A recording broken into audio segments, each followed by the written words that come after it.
হাজার হাজার কিলোমিটার লম্বা এক বিশাল বেড়া দাঁড়িয়ে আছে মরুভূমির মাঝখানে, কিন্তু তা মানুষ ঠেকানোর জন্য নয়, বরং খরগোশ, কুকুর আর ক্যাঙ্গারুর মতো প্রাণীদের জন্য। শুনে কি অবিশ্বাস্য লাগছে? অথচ এটা একেবারে সত্যি। আর এই অদ্ভুত বেড়া বদলে দিয়েছে পুরো অস্ট্রেলিয়ার ইতিহাস। আজ আমরা জানব কেন মরুভূমিতে এই অদ্ভুত বেড়া বানানো হয়েছিল আর কিভাবে এটি বদলে দিয়েছে অস্ট্রেলিয়ার ভাগ্য। তাই ভিডিওটি অবশ্যই শুরু থেকে শেষ পর্যন্ত দেখবেন। আর যদি নতুন হয়ে থাকেন তবে চ্যানেলটি সাবস্ক্রাইব করে বেল আইকনের অল অপশন সিলেক্ট করুন। অস্ট্রেলিয়ার বিশাল আউটব্যাকের মাঝে কর্মীরা জাল আর লোহার তার দিয়ে তৈরি করেছে দানবের মতো দীর্ঘ এক দেয়াল, যা প্রাণীদের আক্রমণ ঠেকাতে বানানো হয়েছিল। প্রথমে অনেকেই একে অপ্রয়োজনীয় বলে সমালোচনা করেছিল, কিন্তু মাত্র এক দশক পরেই বোঝা গেল এর ফলাফল কতটা আশ্চর্যজনক। এই বেড়া শুধু গবাদি পশু আর ফসল রক্ষা করেনি, বরং শুরু করেছিল আধুনিক ইতিহাসের সবচেয়ে বড় পরিবেশগত পরিবর্তনের একটি অধ্যায়। কেন অস্ট্রেলিয়া বিশ্বের দীর্ঘতম বেড়া বানিয়েছিল তা জানতে আমাদের ফিরতে হবে 1859 সালে। সেই বছরে এক ধনী ব্যক্তি থমাস অস্টিন ভিক্টোরিয়ায় নিজের জমিতে শিকার করার জন্য 24টি ইউরোপীয় খরগোশ ছেড়ে দেন। আর সেখান থেকেই শুরু হয় সর্বনাশ। কয়েক দশকের মধ্যেই সেই সংখ্যা বেড়ে দাঁড়ায় কয়েকশো মিলিয়নে। খরগোশরা দ্রুত দক্ষিণ অস্ট্রেলিয়া জুড়ে ছড়িয়ে পড়ে, কারণ এখানে তাদের জন্য ছিল একেবারে স্বর্গ। শিকারি কম, বিশাল ঘাসে ভরা জমি আর অনুকূল আবহাওয়া। 1890 সালের দিকে অবস্থা এত ভয়াবহ হয়ে দাঁড়ায় যে কৃষকেরা দেখতেন পুরো পাহাড় যেন নড়ে উঠছে, কিন্তু সেটা বাতাসে নয়, খরগোশের দৌড়ে। এই খরগোশেরা অস্ট্রেলিয়ার অর্থনীতিতে ভয়ঙ্কর আঘাত হানে, ফসল ধ্বংস করে, মাটি ক্ষয় যায়। ধারণা করা হয় তারা বছরে কয়েক মিলিয়ন অস্ট্রেলিয়ান ডলারের ফসল নষ্ট করত, আজকের হিসেবে যা শত শত মিলিয়ন মার্কিন ডলারের সমান। সরকার একের পর এক পরিকল্পনা নিলেও কিছুই কাজ করছিল না। অবশেষে এলো এক যুগান্তকারী ভাবনা, মানুষ নয় পশু ঠেকাতে বানাতে হবে বেড়া। 1901 সালে পশ্চিম অস্ট্রেলিয়ায় শুরু হয় প্রথম বড় র্যাবিট প্রুফ ফেন্স বা খরগোশ প্রতিরোধ বেড়ার নির্মাণ। এর সরকারি নাম ছিল স্টেট ব্যারিয়ার ফেন্স। লক্ষ্য ছিল পূর্ব দিকের খরগোশদের দক্ষিণ পশ্চিমে ঢুকতে বাধা দেওয়া। এক সময়ের দৈর্ঘ্য দাঁড়ায় 1800 কিলোমিটার, তখনকার বিশ্বের দীর্ঘতম বেড়াগুলোর একটি। যুক্তি ছিল সহজ, খরগোশদের মেরে ফেলতে না পারলে অন্তত তাদের বাইরে আটকে দাও। কিন্তু কাজটা ছিল ভয়ঙ্কর কঠিন। শ্রমিকদের পড়তে হতো দম বন্ধ করা গরম, ধূলিঝড় আর পানির অভাব। তারা ঘোড়া বা উটের গাড়িতে সরঞ্জাম টেনে নিয়ে যেত মরুভূমির গভীরে। রক্ষণাবেক্ষণও ছিল দুঃস্বপ্নের মতো। ঝড়ে বা বন্যায় বেড়ার অংশ ভেসে যেত, আবার বালুর নিচে চাপা পড়ত।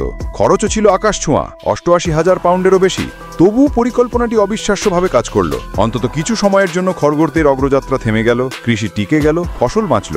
বহু বছর পর কৃষকরা নিয়ন্ত্রণ ফিরে পেলেন নিজেদের কৃষি জমির ওপর।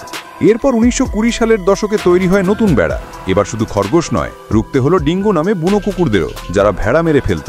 এসব বেড়া কয়েকটা গ্রামের বেঁচে থাকার শেষ আশ্রয় হয়ে উঠল। সময়ের সাথে সাথে এগুলো কৃষি আর প্রকৃতি সংরক্ষণের শক্তিশালী অস্ত্র হয়ে উঠল। কিন্তু সমস্যা হলো, অস্ট্রেলিয়ায় তো বিশাল দেশ, যা প্রায় 7.6 মিলিয়ন বর্গ কিলোমিটার, যাকে বেড়া দিয়ে ভাগ করা মোটেও সহজ কাজ নয়। প্রতিটি বেড়ার নিজস্ব উদ্দেশ্য আর সমস্যা ছিল।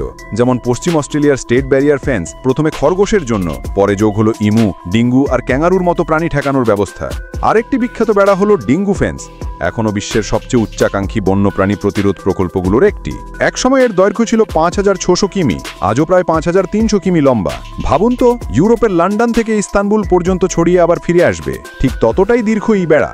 আসলে অস্ট্রেলিয়ার সব বেড়া একসাথে মেলালে তা পৃথিবীর পরিধির 8 ভাগের 1 ভাগ সমান হবে।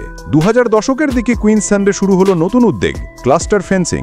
এখানে বড় বেড়ার বদলে কৃষকেরা জমি ভাগাভাগি করে ছোট ছোট দল গড়ে প্রতিটি দল নিজেদের চারপাশে 100 কিলোমিটার লম্বা বেড়া তৈরি করে।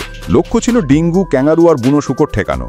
এর ফলে আবার ভেড়া পালন ফিরে আসে। কিন্তু বেড়া মানে কেবল নির্মাণ নয়, বরং সারা বছর রক্ষণাবেক্ষণও প্রয়োজন। একটি ভাঙা অংশই বহু বছর ধরে গড়া সুরক্ষা নষ্ট করে দিতে পারে। তাই প্রতিদিনই চলে পাহারা। দক্ষিণ অস্ট্রেলিয়ার কিছু অঞ্চলে এই বেড়া যেন একটা বিভাজন রেখা। একদিকে ভেড়ার খামার, আরেকদিকে স্বাধীনভাবে ঘুরে বেড়ানো শিকারী প্রাণী। তারের এই রেখাই নির্ধারণ করে দেয় কোথায় গবাদি পশু টিকে থাকবে আর কোথায় বন্য প্রাণী বেঁচে থাকবে। ডিঙ্গু ফেন্স আসলে বিশ্বের দীর্ঘতম মানব নির্মিত কাঠামোর অন্যতম। এটি কুইন্সল্যান্ড থেকে শুরু করে নিউ সাউথ ওয়েলস হয়ে দক্ষিণ অস্ট্রেলিয়ার গ্রেট অস্ট্রেলিয়ান বাইট পর্যন্ত ছড়িয়ে গেছে। প্রথমে লক্ষ্য ছিল খরগোশ আটকানো, পরে ডিঙ্গু ঠেকানো। এর উত্তর পশ্চিমে ডিঙ্গুরা মুক্ত, আর সেখানে প্রকৃতির ভারসাম্য টিকে আছে। কিন্তু দক্ষিণ পূর্বে ডিঙ্গু অনুপস্থিত, আর তার সুযোগে শিয়াল আর বুনো বিড়াল বেড়ে গিয়ে ছোট স্তন্যপায়ী প্রাণীদের ধ্বংস করে দিয়েছে। তবুও কৃষকদের জন্য ডিঙ্গু মুক্ত অঞ্চলই জীবনরেখা। এর কারণে তারা টিকে থাকতে পেরেছে। তবে পরিবেশবিদেরা বলেন এই বেড়া প্রাকৃতিক ভারসাম্য নষ্ট করছে। আদিবাসীরাও এর সমালোচনা করে, কারণ তারা হাজার বছর ধরে ডিঙ্গুর সাথে সহ অবস্থান করেছে। অস্ট্রেলিয়ার বেড়াগুলো শুধু অর্থনীতি নয়, প্রকৃতির চেহারাও বদলে দিয়েছে। যেমন ডিঙ্গু ফেন্স দক্ষিণে জীববৈচিত্র্য কমিয়ে দিলেও উত্তরে টিকিয়ে রেখেছে। খরগোশ ঠেকানোর বেড়াও অনেক প্রাণীর চলাচল বন্ধ করে দিয়েছে। তবে সাম্প্রতিক ক্লাস্টার ফেন্সিং আগের ভুলগুলো এড়ানোর চেষ্টা করছে। শুরুতে এটি ছিল এক মরিয়া প্রচেষ্টা, কিন্তু ফলাফল বদলে দিল কৃষি আর অর্থনীতি। ফসল আর পশু রক্ষা পেল, ক্ষতি কমল, মুনাফা বাড়ল, খরাপীড়িত অঞ্চলগুলো পেল নতুন কর্মসংস্থান, জমির দাম বাড়ল, আর পরিবেশও ধীরে ধীরে পুনরুদ্ধার হতে লাগলো। আর সবচেয়ে চমৎকার ব্যাপার হলো, এই বেড়া শুধু অর্থনীতিকে বাঁচায়নি, বরং বিপন্ন প্রজাতির জন্য নিরাপদ আশ্রয়ও তৈরি করেছে, যেমন স্কোশিয়া ওয়াইল্ড লাইফ স্যাংচুয়ারি বা নিউ হেভেন।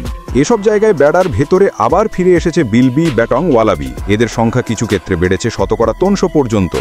এখন আন্তর্জাতিক সংরক্ষণ সংস্থাগুলো আফ্রিকা, নিউজিল্যান্ড, উত্তর আমেরিকাতেও একই মডেল প্রয়োগ করছে। একসময় যেটা হাস্যকর মনে হয়েছিল, সেই বেড়াই হয়ে উঠেছে আশার আলো। এক নকশা কিভাবে সীমারেখা টেনে প্রকৃতিকে পুনর্জীবিত করা যায় তার এক অসাধারণ উদাহরণ। অস্ট্রেলিয়ার বেড়াগুলো শুরু হয়েছিল নিছক হতাশা থেকে, কিন্তু আজ এগুলো প্রমাণ করেছে সবচেয়ে সহজ সমাধান অনেক সময় সবচেয়ে কার্যকর হয় যদি ধৈর্য নিয়ে সময় দেওয়া যায়। আপনার কি মনে হয় এই অস্ট্রেলিয়ান বেড়াগুলো নিয়ে? মন্তব্যে জানাতে ভুলবেন না।